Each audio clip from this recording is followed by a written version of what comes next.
Salam dəyərli həmkarlar. Bu gün biz sizlə 9-cu sinif dərsliyində miqyas və sertifikasiya imtahanlarında bir çox namizədlər səhnəqrafiya, dekorasiya, qrim və geyim anlayışlarını qarışdırdığı üçün sualları səhv cavablandırır.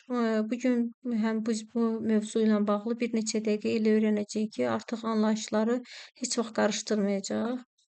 Gəlin baxaq ilk öncə rəssam kimdir, teatr rəssamı kimdir? Biz onlar haqqında tanış olaq. Teatr rəssamı kimdir? Teatr rəssamı səhnənin bədii tərtibatını hazırlayan şəxsdir. Tamaşanın ideyasını, rejissorun fikrinə uyğun vizuallaşdıran şəxsdir. Kətan üzərində deyil, səhnə məkanında işləyir. Biz bilirik ki, rəngkar kətan üzərində bir kənara çıxa bilmir də, kətandan qırağa çıxa bilmir, amma teatr rəssamının fərqi ondan ibarətdir ki, o istədiyi dəyişiklikləri edə bilir. Yadda saxlamaq lazımdır ki, rəssam rəsmi çəkir, teatr rəssamı isə səhnə yaradır. İkisinin fərqi budur. Bu şeylərə mütləq diqqət eləmək lazımdır. Yaxşı, gəlin bəs baxaq səhnəqrafiya nədir? Səhnəqrafiyanın tərifini belə yadda saxlayağın ki, tamaşanın dekorasiyası, səhnə quruluşu, işıq, geyim və digər vizual vasitələri birlikdə təşkil edir. Biz unutmayaq ki, mütləq açar sözlər kimi bunu yadımızda saxlayaq ki, teatr, dekor sənəti deyəndə səhnəqrafiya ağla gəlsin. Mütləq bu şeyləri nəzərimizdən, diqqətimizdən yayınmasın. Yaxşı, teatr rəssamının əsas vəzifələri nədir? Gəlin indi onu biz diqqətimizə çatdıraq. Dekorasiyanı hazırlayır, geyim eskizləri çəkir, qrim obrazını düşünür, işığın istiqamətini müəyyənləşdirir, tamaşanın afişasını hazırlayır. Mütləq bu şeyləri yadımızda saxlayaq. Teatr rəssamının əsas vəzifələridir. Sualı düşəsi olsa, mütləq bunları seçin ki, dekorasiyanı hazırlayır, geyim eskizləri çəkir, qrim obrazını düşünür, işığın istiqamətini müəyyənləşdirir, tamaşanın afişasını hazırlayır. Mütləq, yəni bu hökməndir ki, bunları siz yadınızda saxlayasınız. Yaxşı, teatrda çalışan rəssamlar kimlərdir? Teatrda çalışan rəssamlar quruluşçu rəssam, mütləq bunlara diqqət eləyin. Quruluşçu rəssamdır. Baxın, quruluşçu rəssamdır, texnoloqdur, işıq üzrə rəssamdır, geyim üzrə rəssamdır. Düşə bilər. Teatrda çalışan rəssamlar kimlərdir? Deyirik ki, quruluşçu rəssamdır, rəssam texnoloqdur, işıq üzrə rəssamdır, geyim üzrə rəssamdır. Yaxşı, geyim üzrə rəssam. Onun ilk işi nədən başlayır? Mütləq testə düşən bir şeylər də bu sizi çaşdıracaq bir mövqelərdir. İlk geyim üzrə rəssamın ilk işi eskizdən başlayır. İlk iş eskizdən başlayır. Geyim obrazı tanıdır, xarakterini göstərir, dövrü əks etdirir, hansı dövrdən bəhs eləyir. Bütün aktyorların geyimi eyni üslubda hazırlanır. Məsələn, eyni üslubda deyəndə, yəni qarışdırmayın ki, hər kəsinki eyni olur. Xeyr. Əgər məsəl üçün baroko üslubudursa da hamısınki baroko üslubuna görə hazırlanır. Bu mənada deyilir ki, eyni üslubda hazırlanır. Yaxşı, rəssam, aktyor, qrim. Gəlin baxaq görək bunlar nədir?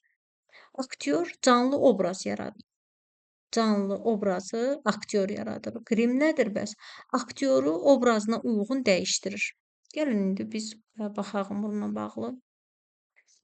Aktyorun obrazına uyğun dəyişdirən nədir? Qrimdir. Mütləq düşə bilər. Siz bunu yəni yadınızda mahiyyətini dərk edin, yadınızda saxlayın ki, siz bunu çaşmayasınız testdə. Buraya nələr daxildir? Yaxşı, qrimə nələr daxildir? Qrimə parikdir, saqqaldır. Gəlin biz bunu daha dəqiqliklə baxaq. Parikdir, saqqaldır, bığdır, makiyajdır, saç düzümüdür. Qrimə deməli deyirik parik, saqqal, bığ, makiyaj, saç düzümü. Yaxşı, plakat nə üçün lazımdır? Mütləq həmin teatrda nə baş veriləcəksə, ilk tanıtım plakatdan başlayır. Plakat və afişa teatrın reklamından başlayır. Məqsəd bəs nədir? Tamaşaçını cəlb etmək, tamaşa haqqında məlumat vermək, maraq oyatmaq. Gəlin indi biz bunları rəngkarlıqla teatrı biz müqayisə eləyək, yadımızda daha yaxşı qalmağına ötürü. Yəni bunlar qarışdırılacaq mövzulardır. Rəngkar kətan üzərində işləyir, teatr rəssamı isə səhnə üzərində işləyir. Dekorasiya bu fikri mütləq yadınızda saxlayın. Səhnənin görünüşü, səhnəqrafiyaya nələr aiddir? Dekor, geyim, işıq, qrim. Dekor, geyim, işıq, qrim. Geyim personajların xarakterini göstərir. Bəs qrim aktyorun zahiri görünüşünü dəyişir. Afişada reklam üçündür. Mütləq bunlara diqqət edin, yadınızda saxlayın. Dekor tamaşanın keçirildiyi mühitdir. Biz əksər hallarda miqdə diqqətsizlik edilən yerlərdən biridir. Səhnəqrafiya, dekorasiya. Bu səhvdir. Doğru dekorasiya səhnəqrafiyanın yalnız bir hissəsidir.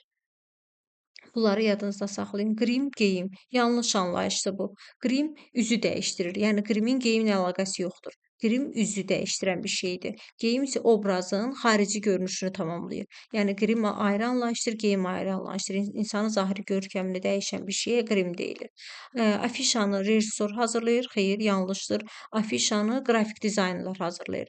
Qrafik dizayn sahəsinə aid olub teatr rəssamı tərəfindən hazırlanır. Yəni rejissorla heç bir əlaqəsi yoxdur afişanın. Mənim hazırladığım testlərdə bəzilərində baxıram ki, əksərən müdavimlər bunlarda səhv edir. Teatr rəssamı yalnız dekorasiya çəkir. Bu da yanlış fikirdir. O həm də geyim, qrim, işıq, afişa, səhnə quruluşu ilə məşğul olur. Yəni bu şeylərə mütləq diqqət eləyin. Gələn dəfəki hansı mövzu sizə maraqlıdırsa da o mövzu haqqında deyərsiniz. Daha ətraflı video çəkərəm ki, daha sizin yadınızda asan qalsın. Hələlik.